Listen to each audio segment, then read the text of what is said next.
Лекарите го испратија во Литванија по 3 недели борба за неговиот живот. Александар Гавриловски од Пробиштипе, 61-та жртва во островниот пожар во Окочани. Од 4 април му се влошила здравствената состојба, а неговата диагноза е 35% изгореници од трет степен и на дишните патишта. Гавриловски имаше само 29 години кога тргнал на концерт на ДНК во дискотеката Пулс. Трагичната вест стаса пред неполн час, а првичните информации што туку ги соопшти министерот за здравство Арбен Таравари, тамо е колешката Тамара Марковска. Тамара, повели со јавувањето, те имаме во живо. Павле, денеска во 11 часот на 29 годишна возраст почина Александар Гавриловски. Од почетокот тој беше еден од оние најкритичните пациенти.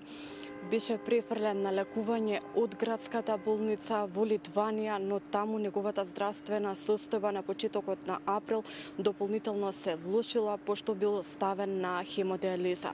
Повеќе детали за неговата здравствена состојба слушаме од министерот за здравство Арбен Таравари, кој пред малку даде изјава токму на оваа тема. Александар Гавриловски, роден на 7 март 1996 година, значи 29 годишен, кој што беше во критична состојба од почетокот. Беше упатен од општа градска болница во Литванија на 17 март. Неговата состојба беше тешка од почеток, меѓутоа од 4 април веќе се влошува уште повеќе. Од вчера пациентот беше ставен во хемодиализа и за жал денеска во 11 часот почина. Покојниот Александар имаше повреди 35% изгореници од трет степен, со изгореници исто така во дишните патишта. Еден од потешките пациенти кои што не беа, тие 4 што ги кажувавме критични, еден од нив беше и Александар Гавриловски. Во моментов на лекување во странство се 66 пациенти, а во Македонија 10.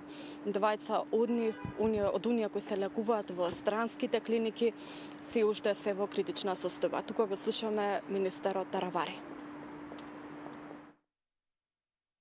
Остануваат уште 20 критични пациенти.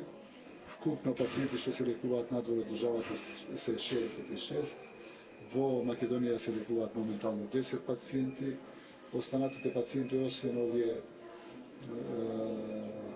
овие двајца што се критични, за сега немаме други потешки пациенти.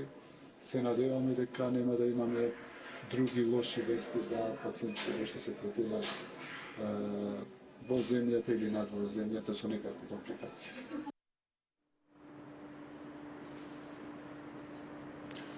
Во петокот на 29 годишна возраст почина Александар Карадаковски, кој формално беше управител на дискотеката Пулс, каде што се случи трагедијата.